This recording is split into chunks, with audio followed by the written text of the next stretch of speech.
What's up guys, welcome back to Oak Abode. I'm gonna be taking it a little easy on the smiling today because I'm still pretty sore, about 6 days out from my wisdom tooth extraction. It definitely wasn't a walk in the park. So today I'm giving you guys my 14 favorite tips out of the wisdom teeth survival guide that should help with your recovery and should make the process a little bit smoother. I avoided getting my wisdom teeth out for way too long. I am 28 years old. So obviously I'm on the later side. They just never bothered me. They didn't look impacted when I was younger. And since I did have to get them out now, later in life, it was a huge pain in the butt. So definitely recommend getting them out when you're younger if you can. I know you don't want to right now, but since everybody else is doing it, you might as well, right? That's always great logic. As usual with most of our videos, I did post on our blog about this already. If you guys prefer to read instead of write, I went and posted everything I'm about to talk about in a blog post. I will link that in the description below. And this time I did also make kind of a shopping list for you. I linked everything that I'm about to tell you about in these 14 tips in that blog post. So if you guys want to get a head start on your shopping list, you can click the link in the description. It'll take you to a whole list with all the links if you need them. However, if you would rather just watch and kind of digest these ideas, that's totally fine too. My stitches are all starting to come out, so I'm gonna be like probably fiddling a little bit. And I'm also still a little bit swollen and still a little bit green, bruising on this side. That side was way worse than the other side. If you guys have questions about how long the swelling lasted or what the pain was like, leave those in the comments below. I'm not sure if people are really interested in that yet.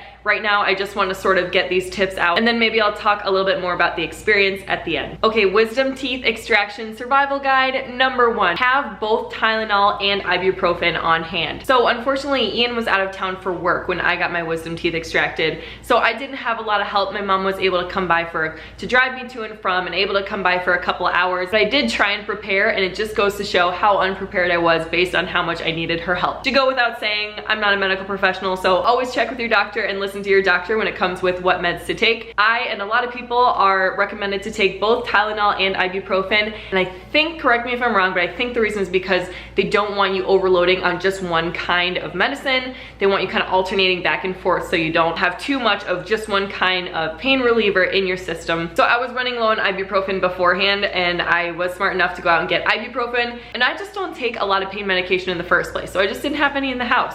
Number 1, have both Tylenol and ibuprofen before you go. That's one thing that I had to ask my mom to go pick me up after the procedure because all I had was ibuprofen. Tip number 2 that helped me a lot getting through my wisdom teeth extraction was ice, and a lot of it.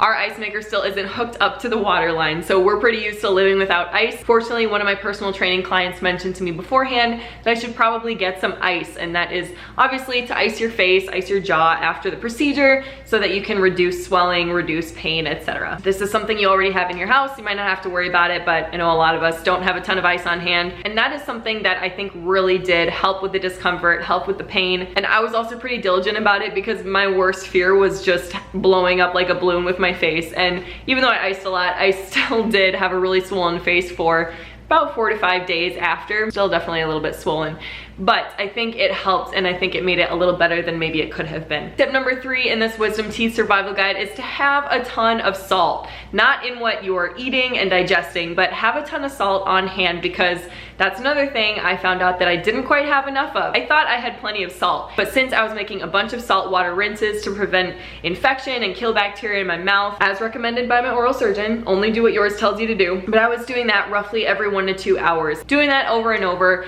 actually use a lot of salt. Probably like at least a quarter of those really big salt containers you get from the store. So since that salt container had lasted us like 1 to 2 years beforehand, I didn't think that I would need more salt. I didn't even know I'd be doing that salt water rinsing. However, 2 days after the procedure, I had to ask my mom to run out and get some more because I really just didn't want to go to the store looking the way I did. Also, she had to pick up some cat food for me, so make sure you're stocked up on pet food too. There's literally so many things that you might find out you need after you get your wisdom teeth extracted, which is not the ideal time. Speaking of trying to be prepared before the actual wisdom tooth extraction, tip number 4 that I actually felt pretty prepared about was making sure all my chores were complete and the house was clean before the procedure. So I really went out of my way that day before and 2 days before, cleaned the entire house. I cleaned the cat litter box, I picked up the backyard, kitchen was clean, I even shampooed the basement carpets. I did everything I could possibly think of that I would want done, knowing that I probably wouldn't be able to do almost anything for the next 3 or 4 days, if not up to a week. And for me, I know my house gets really dirty after a week. So if it wasn't clean going in and it had gone 2 weeks without any chores being complete or house being cleaned, would have been a really miserable place to try and recover. This is not on my blog, but I also was able to light some candles and have some fragrances going. So if that's something that you're into, that's another way to kind of take your mind off the pain. It's not that bad. I know everybody says it's not that bad, but I really would not ever want to do that again. You're gonna be fine though. You're gonna be fine. Tip number 5, and this one should probably be pretty obvious if you have any idea about anything. Apparently I didn't, but having some soft foods to eat after is going to be key. I was really not able to chew hardly anything for probably about 4 days, at least 4 days, if not 5, before I could chew somewhat normal foods. But I would recommend not only having soft foods on hand, like pudding and jello and the fun stuff. Seriously, I ate so much pudding. That stuff is all fine and dandy. One thing I did beforehand that I'm really glad that I did is I looked up some soft food recipes, and for me, I made a really good lentil soup recipe. I actually ordered all the ingredients and picked them up before I had the procedure done, and then I kind of cooked after, and it helped take my mind off a lot of the discomfort, even just some really gentle cooking about a day after I had the procedure done. So I'm glad that that is one thing I had thought of, because I wouldn't have been wanting to drive or go shopping to pick up ingredients. I found a really good blog post that somebody else wrote, and it had like a ton of soft foods. I want to say it was like 150 different foods that are really good to eat after you have oral surgery. So I linked that in my blog post as well. So if you guys click on the link in the description to the blog post, there's a ton more resources on there for you if you want them. Okay, tip number 6. Have a good TV show that you are ready to binge, or you are already binging for after you get your wisdom teeth extracted. I'm not a huge TV watcher myself. I get bored really easily. I tend to watch YouTube videos. So we actually don't even have a TV in our house. Okay, we do have a TV in the basement where we never go. So we never use it. Long story short, if you're not a TV watcher, like I'm not a TV watcher, I would definitely see if you can ask around, get some good shows lined up, because seriously, that was maybe one of the best medicines. The medicine did not take away the pain. It did not take away the discomfort, did not take away the swelling. It did not take away the awful taste in my mouth for the first like 2 to 3 days. One of the only things that took that away was having a fun show to watch, and my show was The Marvelous Mrs. Maisel. Has anybody seen it? It's a good show. It's a pretty good show. Wisdom tooth extraction tip number 7. Take some time off from work and don't beat yourself up for it. If you don't get paid leave at your job, I totally understand. I know exactly how that feels, and I too hate taking off. I'm a personal trainer, and I also just hate not being there for my clients and helping hold them accountable to coming into the gym. So I tried to plan my wisdom tooth extraction so that I could take as little time off work as possible. I had mine on a Friday. I moved everybody to a Thursday that I could, and then I planned on going back to work on Monday. No, that was way too soon for me. And most people told me that, and I do know some people that are better in like a day or 2, but everyone's different, and unfortunately the majority of people need more than 2 days of recovery. So one thing I would do differently next time is plan to take a little more time off work, because then I was kind of scrambling on Monday and I was feeling really guilty for trying to take more time off, but I couldn't even speak clearly yet. But one thing I did find in the earlier days after getting my wisdom teeth pulled is that talking and smiling made the pain a lot worse. So even just talking on the phone for 5 or 10 minutes, it started to really hurt, and smiling, same thing, it started to hurt. So be gentle with yourself, allow yourself some time to recover. I had all 4 out at once and I didn't get put under. So looking back, it's not a joke. It's not life-threatening by any means, but the things they're doing to your mouth are kind of, I won't go into it. This is kind of a bonus tip, not on the blog, but don't Google wisdom tooth extractions right before you go in. That was a horrible idea on my end. Okay, wisdom tooth extraction tip number 8. Get more gauze. Get it before you have your wisdom teeth pulled.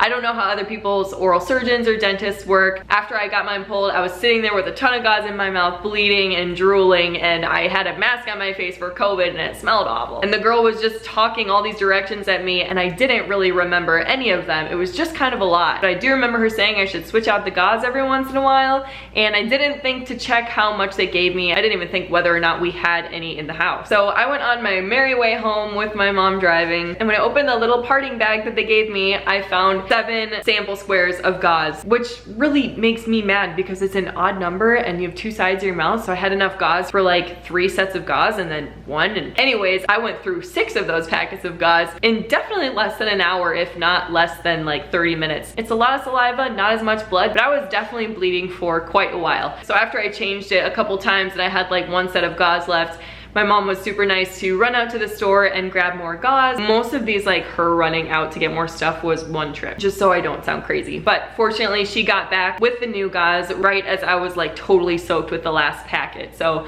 I'm really glad I had her there to get some, but just in case, it's really good to have some gauze on hand. I know this is a lot to remember, so again, the whole shopping list is linked in that blog post, linked in the description, but really having more gauze on hand is like one wisdom tooth survival tip that I didn't read anywhere else that I would definitely recommend. Also on your shopping list, number 9 should obviously be whatever medications your surgeon or your dentist prescribes you. There's a good chance they're gonna prescribe you something, and if they do, there's a good chance that you're not gonna feel like going to pick it up. So if there's any way that you can plan ahead and have them prescribe it on the way home, or if you can plan to have somebody pick it up for you, that's really huge. I hate taking medication, and half of what I was prescribed was optional anyways, so I only took what was absolutely necessary, but my mom was kind enough to fill that prescription, which definitely put my mind at ease for in case it got a lot worse after she left, because at that point the numbness still hadn't wore off yet, so I wasn't sure what it was actually gonna feel like. Tip number 10 is super quick. We kind of already talked about it a little bit, but those liquid meals, that's not something that I normally buy, those meal replacement shakes, but it's probably smart to have some of those on hand, because the last thing you want to be doing is eating foods too soon that are going to damage your stitches or are going to damage whatever opening was left if your teeth were already erupted in the first place, and you don't want being ravenously hungry to be the reason that you forced food too soon. So if it's safe for your body, get some meal replacement shakes just to have on hand, or some super smooth soup or something. Any kind of liquid meal. Okay, 4 more tips left in my wisdom teeth survival guide. Tip number 11 is to exercise before you have your wisdom teeth pulled. If you're like me and exercising is a regular part of your regimen, I am so glad that I thought of this before I went in. I kind of insisted on going to the gym early and working out before I went in to get my wisdom teeth extracted, and it helped for a lot of reasons. Number 1, I was calmer going into the office. I worked out really hard that morning. Every time I do that, after I'm done, it brings my heart rate down, I have better oxygenation, I just feel more at peace. I literally just felt better walking into the dentist and sitting down after having a good workout earlier in the day. Obviously, number 2 is because you're not gonna be able to work out for quite a while afterwards. I have a buddy who said he was working out 3 days after his wisdom tooth extraction. I'm sure he's not the only one, but I also know that there's a lot of people that's not feasible. It all depends on how fast your body's healing. I'm taking it really easy for the full week after my wisdom tooth extraction. The last thing that I want is dry socket or to start bleeding again. If you don't know what dry socket is, don't look it up.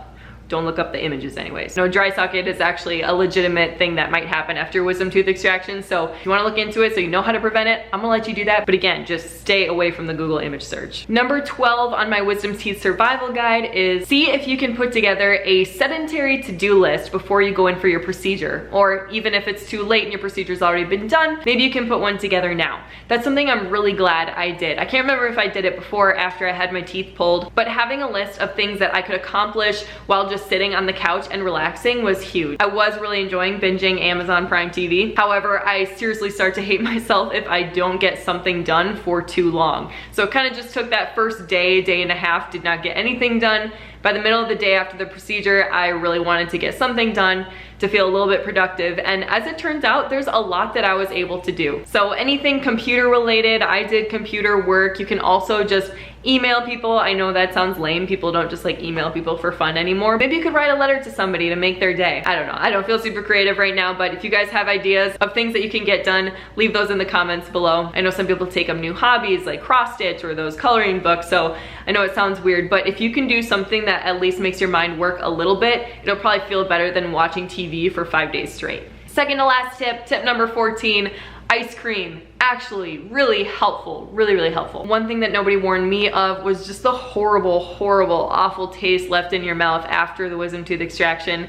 Again, I'm not trying to scare you guys. I just was like, I can't believe that nobody talks about this. Don't want to make anybody pass out, but obviously there's going to be some blood and that's going to leave some unpleasant taste as well as whatever else they were putting in my mouth. I hated the feeling of my mouth being numb, and it was numb for probably 3 to 4 hours after the procedure at least, but I was still able to taste. So once the bleeding stopped and once I'd let my mouth rest for a little while, my mom was so sweet and she got me one of those like vanilla bean Starbucks. It's basically like a milkshake. And she picked me up one of those when I was in the procedure, so you don't want to drink out of a straw right after the procedure. So I just kind of used a spoon after an hour or two after we got back. I used a spoon just to put some in my mouth, and it immediately tasted so much better. I had been just so grossed out for a couple hours, just wishing that taste would go away. Even though I drank a little bit of water, it didn't help. But having that ice cream taste and the sugar and the vanilla made it 90% better. And obviously the cold temperature felt really good on my mouth too. You don't have to do it with just a milkshake. You can just keep some ice cream in the freezer if that's something that works for your body. Definitely helped me a lot. A little bit with the pain, but really just getting rid of that awful taste before I was ready to chew anything at all. And the last tip that helped me a lot in this wisdom teeth survival guide is just to have somebody to help you out. I'm somebody who hates asking for help, so if that's the way you feel, I understand. But it was really, really key, like so important that I had my mom there to help me out. She got so much done while she was here. I mean, obviously, like I mentioned, she ran out and grabbed a bunch of the items that I put on that shopping list in the blog post that we didn't have, that were really important to have. She had the medications, she watered my plants, she brought me Jell-O, she brought me macaroni and cheese. Getting your wisdom teeth out is no walk in the park, and there's nothing wrong with having a little bit of help. I know a lot of people get put out for this procedure. I did not personally. I had all 4 pulled, and they tried a little bit of laughing gas at the beginning, but I hated it, so I just asked them to cut it off. So it definitely wasn't fun, but I've heard mixed things about driving after laughing gas, but I just err super on the side of caution with that stuff. I would not want to drive home, even if no reason other than it just kind of was not a fun procedure. I wasn't in a good state of mind, and I just really needed to sit back and chill out for a little bit. So if you can have somebody drive you, if you can have somebody make sure that you're settled when you get home, and maybe bring some food or something to help out, don't be afraid to ask for help, because designating somebody for that job is definitely going to make the process a whole lot easier. That about wraps up my tips for this wisdom teeth removal survival guide. So everything I mentioned is in that blog post linked below. There's a link to that kit list, which is just gonna have an easy Amazon shopping list if you guys wanna do it that way. Otherwise, everything that I mentioned is super easy to pick up at your pharmacy or at a local drugstore or your grocery store. I just really recommend doing a little bit of research, doing a little bit of shopping, a little bit of cleaning beforehand, just going into your procedure, ready to just relax for the next few days. That's how I'll put it, so I don't freak anybody out. You guys got this. If you guys aren't already following us on Instagram, our Instagram handle is oak_abode. And if you guys aren't already subscribed to our channel, we'd love if you'd hit that subscribe button so that we can hang out again in the future. Hey, I would love if you guys left comments below about your wisdom tooth experience, your tips for a seamless wisdom tooth extraction, the good things, the bad things. I know some people actually legitimately enjoy their wisdom tooth extraction, so don't be too freaked out. Once again, you guys got this, and I'll see you next time.